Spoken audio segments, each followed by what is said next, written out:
اعوذ باللہ من الشیطان الرجیم بسم اللہ الرحمن الرحیم وَلَقَدْ نَصَرَكُمُ اللَّهُ بِبَدْرٍ وَأَنْتُمْ أَذِلَّةٌ۔ اور مسلمانوں یاد کرو اللہ نے تمہاری مدد کی تھی بدر میں جبکہ تم بہت کمزور تھے۔ کل 8 تلواریں، 313 کے سوا سب کے پاس تلواریں نہیں تھیں، 8 تلواریں کل۔ 200 کا 100 گھوڑے کا رسالہ لے کر آئے تھے بدر میں بھی، ادھر 2 گھوڑے تھے صرف، ادھر 700 اونٹ تھے، ادھر 70 اونٹ تھے۔ یہ کوئی 313 کے مقابلے میں 1000، تو اللہ نے تمہاری مدد کی تھی۔ وَلَقَدْ نَصَرَكُمُ اللَّهُ بِبَدْرٍ وَأَنْتُمْ أَذِلَّةٌ، تم بہت کمزور تھے اس وقت۔ فَاتَّقُوا اللَّهَ لَعَلَّكُمْ تَشْكُرُونَ، تو اللہ کا تقوی اختیار کرو تاکہ تم اللہ کا صحیح معنی میں شکر ادا کر سکو۔ اِذْ تَقُولُ لِلْمُؤْمِنِينَ، اے نبی جبکہ آپ کہہ رہے تھے اہل ایمان سے، أَلَنْ يَكْفِيَكُمْ، کیا تمہارے لیے یہ کافی نہیں ہے، أَنْ يُمِدَّكُمْ رَبُّكُمْ بِثَلَاثَةِ آلَافٍ مِنَ الْمَلَائِكَةِ مُنزَلِينَ، کہ اللہ تعالیٰ تمہاری مدد کرے 3000 فرشتوں سے کہ جو آئیں اترنے والے ہیں آسمان سے، یعنی 3000 کا لشکر آیا ہے۔ تو اے مسلمانوں میں تمہیں خوشخبری دیتا ہوں اللہ تعالیٰ 3000 فرشتے تمہاری مدد کو بھیجے گا۔ بلا، حضور نے اللہ تعالیٰ کی طرف سے آ رہا، یہ بات تو حضور نے فرمائی تھی، اللہ تعالیٰ نے حضور کی اس دعا گویا کہ دعا کہہ لیجئے یا جو بھی آپ نے پیشن گوئی کی، ایک طرح کا استدعا بھی ہو سکتی تھی کہ اللہ سے اس طریقے سے آپ یہ استدعا کر رہے ہوں، تو فوراً اس کی منظوری کا اعلان ہو گیا، بلا کیوں نہیں۔ ان تصبروا وتتقوا، مسلمانوں اگر تم صبر کرو گے اور تقوی کی روش پر رہو گے، وَيَأْتُوكُم مِّن فَوْرِهِمْ هَٰذَا، اور اگر وہ فوری طور پر تم پر حملہ آور ہو جائے دشمن، يُمْدِدْكُمْ رَبُّكُمْ بِخَمْسَةِ آلَافٍ، تو اللہ تو تمہاری مدد کرے گا تمہارا پروردگار 3000 نہیں 5000 فرشتوں کے ذریعے سے، مصوبین جو نشان زدہ گھوڑوں کے اوپر آئیں گے۔ لیکن اس کے ساتھ دیکھیے وَمَا جَعَلَهُ اللَّهُ إِلَّا بُشْرَىٰ لَكُمْ، لیکن یہ سب بھی اللہ تعالیٰ کی طرف سے ایک بشارت کے طور پر تمہیں بتا دیا گیا،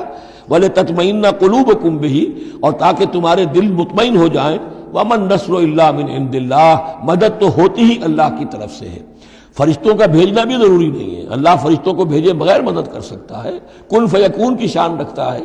لیکن تمہاری طبع بشری کے حوالے سے تمہیں یہ خبر دی گئی ہے کہ 3000 کی اگر دشمن سامنے ہے تو تمہیں 3 نہیں 5000، اگر وہ فوری طور پر آگے حملہ آور ہو گئے تو 5000 تمہیں فرشتے بھیج دیں گے۔ لِيَقْطَعَ طَرَفًا مِّنَ الَّذِينَ كَفَرُوا، یہ اللہ تعالیٰ چاہتا ہے کہ یہ کافروں کا ایک بازو کاٹ دے، اور یکبتہم، یا ان کو ذلیل کر دے، فینقلبوا خائبین، تاکہ پھر وہ لوٹ جائیں بہت ہی خائب و خاسر ہو کر، ناکام ہو کر۔ اب یہ گفتگو ذہن میں رکھیے، ترتیب جو ہے وہ نہیں ہے،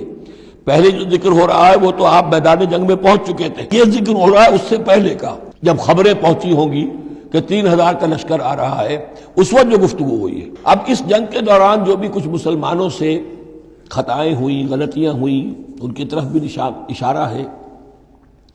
اس میں بعض ایک معاملہ ایسا بھی ہوا جو حضور سے بھی خطا کا ایک معاملہ ہوا، اس کے اوپر بھی گرفت ہے، بلکہ سب سے پہلے حضور والے معاملے کو لیا جا رہا ہے۔ جب آپ زخمی ہو گئے شدید اور آپ پر بے ہوشی بھی طاری ہوئی، پھر جب ہوش میں آیا تو آپ کی زبان پر یہ الفاظ آ گئے، کیف یہدی اللہ قوما خضبوا وجہ نبیہم بالدم، اللہ اس قوم کو کیسے ہدایت دے گا جس نے اپنے نبی کے چہرے کو خون سے رنگ دیا،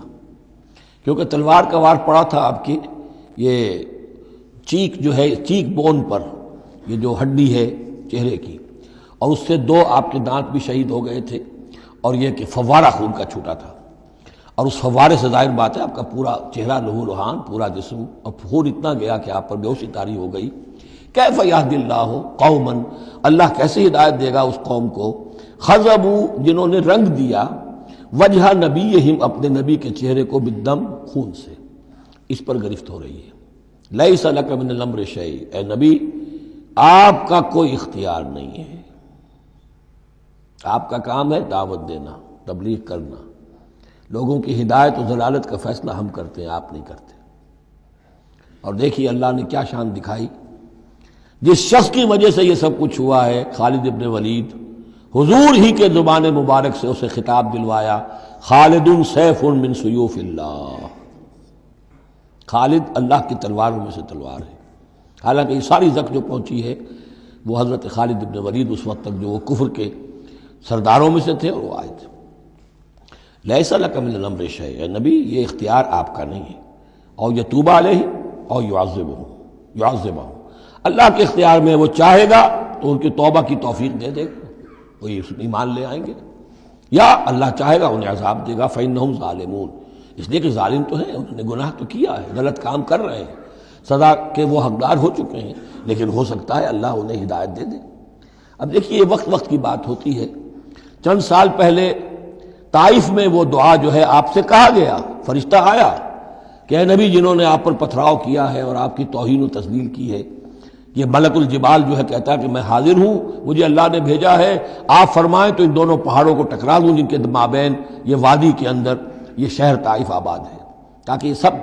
پس جائیں، سرما ہو جائیں۔ آپ نے فرمایا نہیں، کیا عجب کہ اللہ تعالیٰ ان کی آئندہ نسلوں کو ہدایت دے دے۔ لیکن اب یہ مرحلہ کچھ ایسا تھا کہ زبان مبارک سے وہ جملہ نکل گیا۔ یہ بھی ہو سکتا ہے کچھ چونکہ بے ہوشی سے ایک دم اٹھے ہیں تو اس وقت شاید پوری طریقے سے آپ جو ہے اپنے پوری طرح اپنے حواس جو ہے ابھی بحال نہیں ہوئے تھے اور یہ الفاظ نکل گئے۔ لیکن اللہ تعالیٰ کا معاملہ یہ الرب رب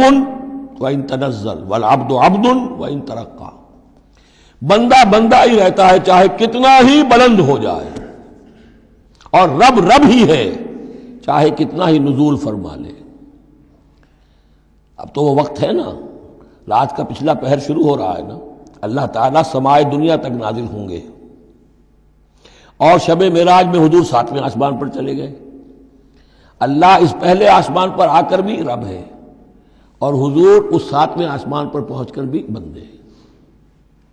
الرب رب وَإِن تنزل والعبد عبد وَإِن ترقى وَلِلَّهِ مَا فِي السَّمَاوَاتِ وَمَا فِي الْأَرْضِ، اللہ ہی کے لیے ہے جو کچھ کہ ہے آسمانوں اور زمین میں۔ یغفر لمن یشاء ویعذب من یشاء، وہ جس کو چاہتا ہے بخش دیتا ہے، جس کو چاہتا ہے عذاب دیتا ہے۔ واللہ غفور الرحیم، اللہ غفور الرحیم ہے۔ صدق اللہ العظیم۔